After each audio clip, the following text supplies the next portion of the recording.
Hello techies, welcome to the day 13 of my challenge, and in this challenge we are going to be seeing some other examples of the while loop.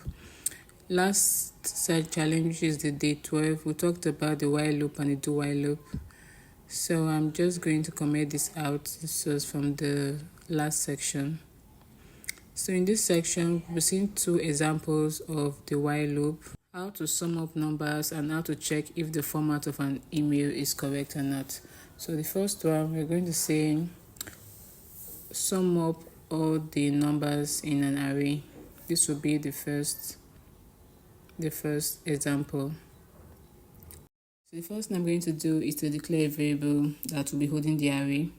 So I just name my variable array, and to be holding all the values in the array.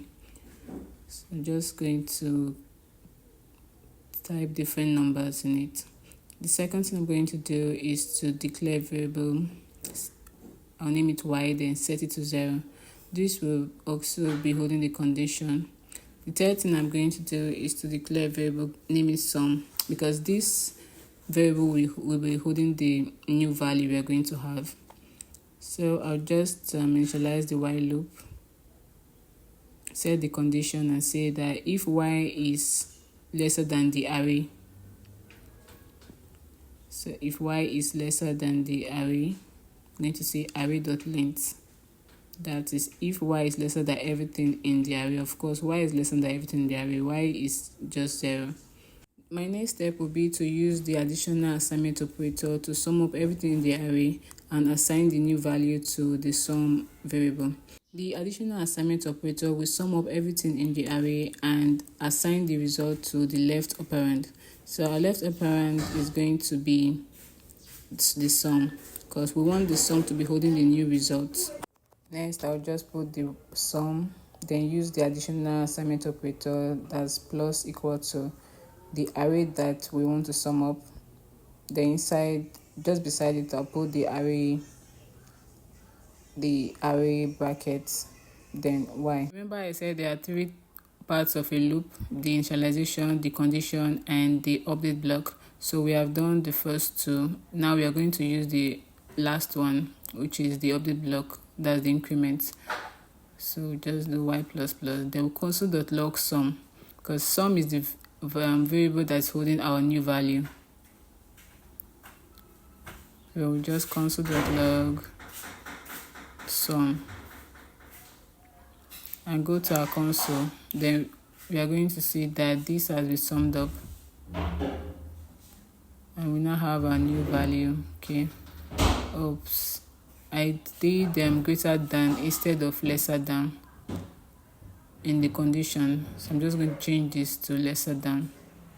So it has to be lesser than. Y is lesser than the array. So we go to our console, we're going to see the result there, 779. So you see that if you sum this up, everything in the array, it will give us 779. I'm going to reduce this value to just 2, and you see that the result will also change.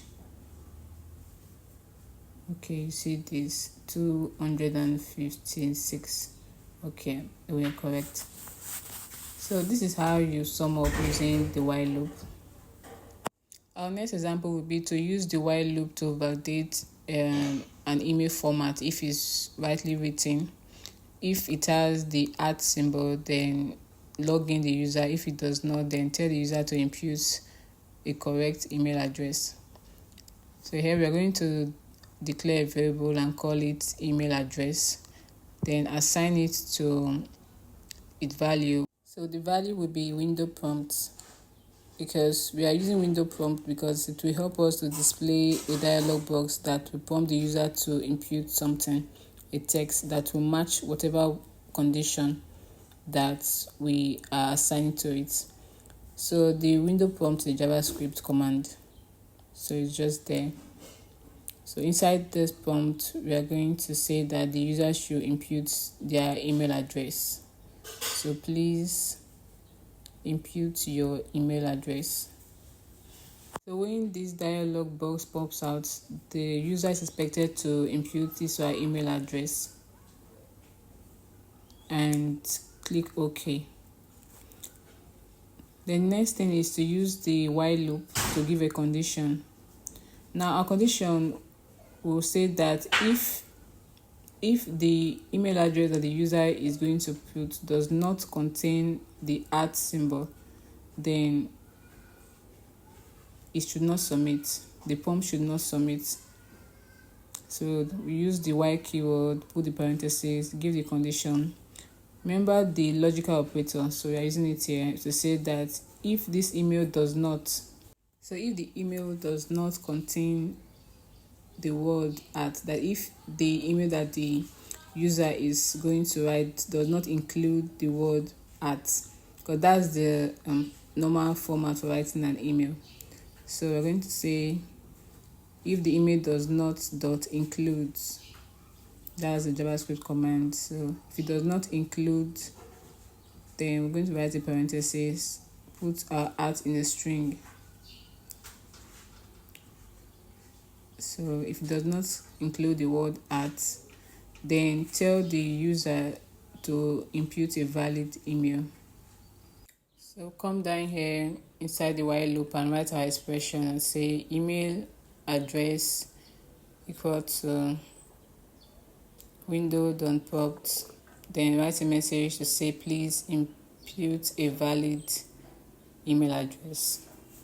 So if this condition is met, we have to console.log your email address has been recorded. We'll use the template literals for this, the $, which is the JavaScript identifier, and a braces to invoke this email address, that is the variable. So whatever value, whatever email address that you impute, it will be recorded and say that your email address, that email address has been recorded.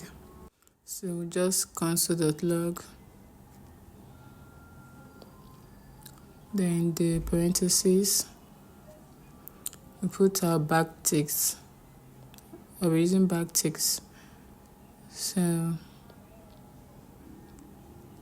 then say your email, then the $. The $, is a JavaScript identifier.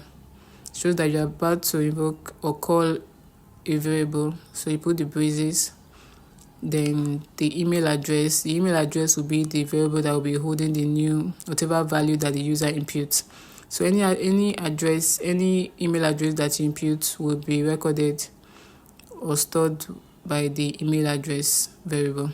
So let's go to the browser and test this.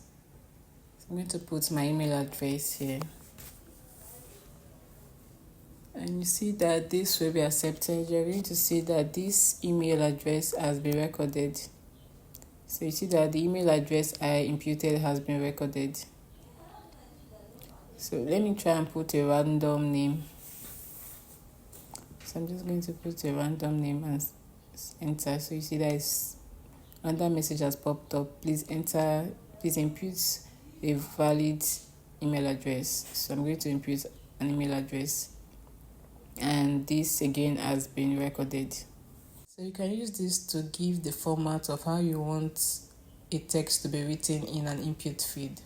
If it's password, then you have to also give a condition that these are the characters that will be in the password to make it a stronger password or anything.